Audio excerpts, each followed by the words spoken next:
Здорово. Да, коврик. Это зачем бочка? Бочка, он любит стучать по бочке.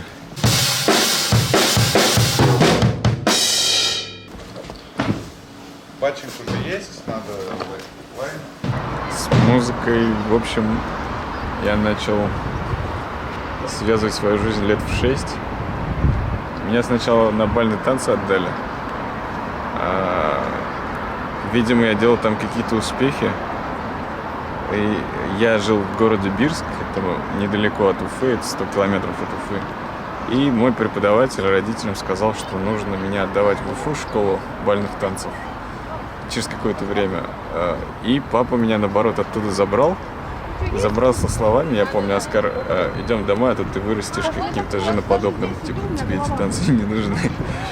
И в 6 или в 7 лет он меня повел к преподавателю по баяну в нашем городе. Я думаю, самый лучший баянист не только у нас в городе, может, по республике тогда был, потому что он лауреат многих премий, европейских премий. Гимаев Ранет Хакиевич. Он повел меня к ним домой. И Ранет Хакиевич меня спрашивает, то есть у нас первое знакомство с ним, мне лет 6-7, наверное. Он спрашивает: Оскар, типа, на чем ты хочешь играть, на фортепиано или на баяне? И я спросил у него: а на чем тяжелее играть? На чем тяжелее научиться? Он сказал: на баяне. И я сказал: тогда я пойду на баян. И вот с тех пор я замечал это, что какие-то, если есть варианты, есть сложный вариант и легкий, я почему-то беру для себя сложный. При том, что, не хочу, чтобы сложно было, но почему-то у меня выбор падает на тот, который не такой легкий, не такой простой.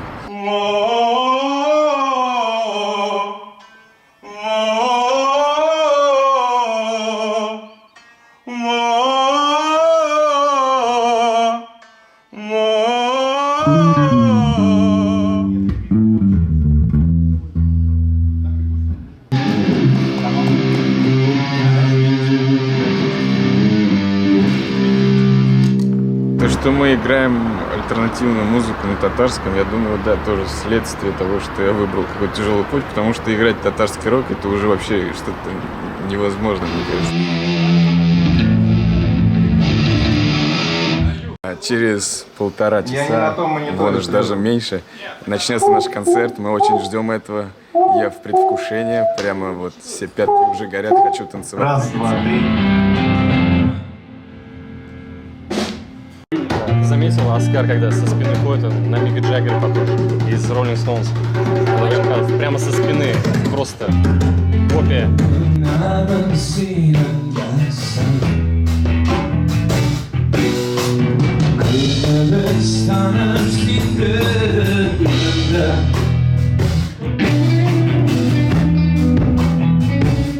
Как настроение?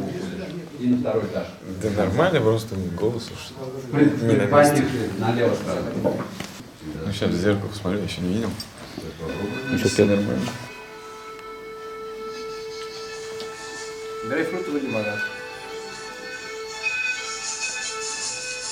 Тоже все реально.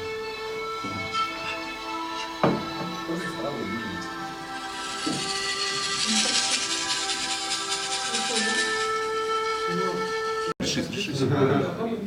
Все, отлично. Все, и вес тела сейчас. Сейчас расслабляться надо.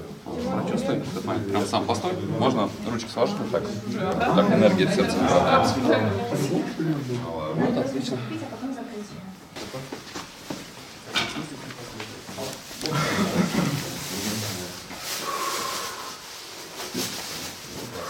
Ребята, всем удачи! Выступление очень-очень.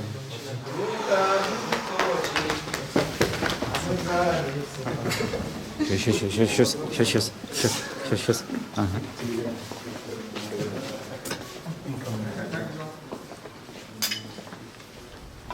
Эти моменты сохранения языка, придерживаться своих корней, такого абсолютно не было. Я просто всегда, эгоизм во мне побеждал.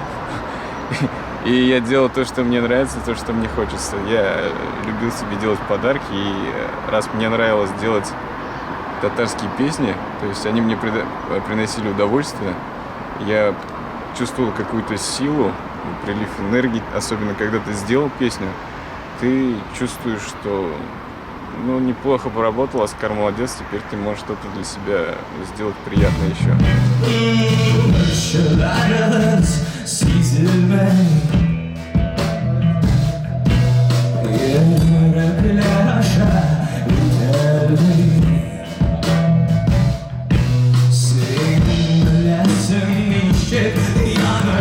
Вообще, когда у меня еще не было группы, но вот она намечалась, и у меня был материал татарский, я на него смотрел, то есть, ну, как бы я пою, текст смотрю, и думаю, блин, такая классная вещь, это прям, ну, татарский Led Zeppelin какой-то можно сделать из этого. И я собрал состав, мне помогли, познакомились с ребятами. Я думаю, мы сейчас выпустим какую-нибудь песню, одну, достаточно будет одной песни, и прям весь татарский мир скажет: о, это же охрененно, типа, блин, такого еще не было, это так классно, и текст такой, как правильно сказать, такой текст, ну, тонкий, красивый, техничный, и бац, короче, мы выпускаем песню, там 0 эмоций. Проходит так год, проходит второй, то есть мы еще альбом выпускаем. И я вижу, что как бы татары вообще, оказывается, не привязаны к року, это не их музыка. Хотя в Башкирии по-другому происходит. Поэтому я не совсем могу говорить за всех татар. То есть в Башкирии все-таки рок-музыка есть, и когда мы даже сейчас там играем,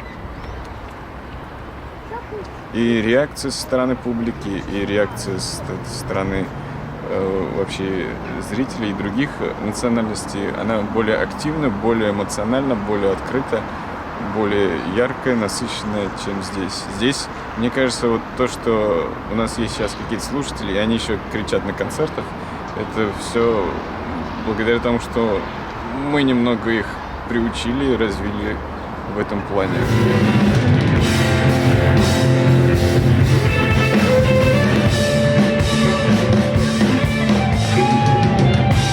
Для меня важно, чтобы я был, во-первых, честен с собой. То есть я не буду делать то, что не нравится мне, не нравится моим ребятам. Они не хотят играть, например, кавера или какие-то другие материалы. То есть они готовы к авторскому материалу.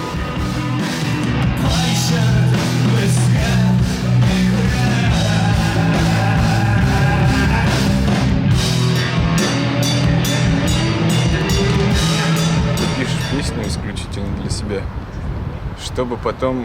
Ты даже не знаешь, что в ней будет. Ты уже потом, когда она дописана, ты смотришь на нее и понимаешь, типа, вот о чем ты хотел сказать, вот что в тебе накопилось, вот ты какие держишь взгляды на это, какие у тебя, какое отношение к этому у тебя. То есть ты из песни уже понимаешь.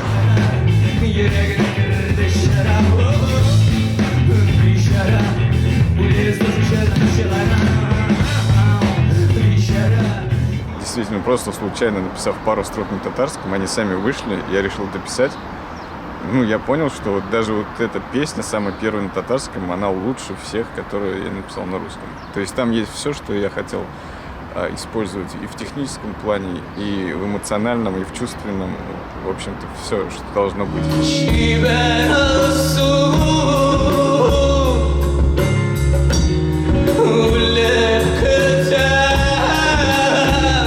На выбор сказали, выбирай любую страну мира, где ты вот хочешь играть, создавать музыку, там у тебя будет своя аудитория. Что бы ты выбрал? Ну, здесь, наверное, в плане удовольствия, конечно, бесспорно, это Британия. Выбрал бы Британию, потому что вся моя любимая музыка идет оттуда, она все еще там есть. Тем более, если там был бы еще и признан, то это было бы все вышка.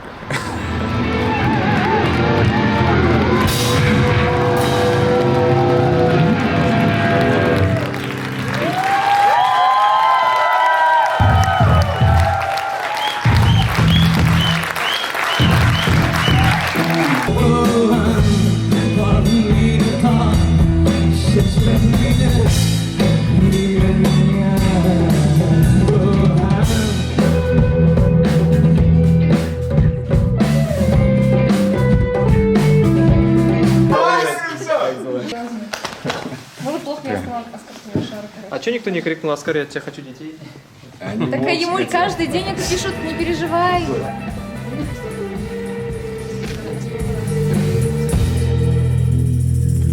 Может, придется неделю молчать просто, да.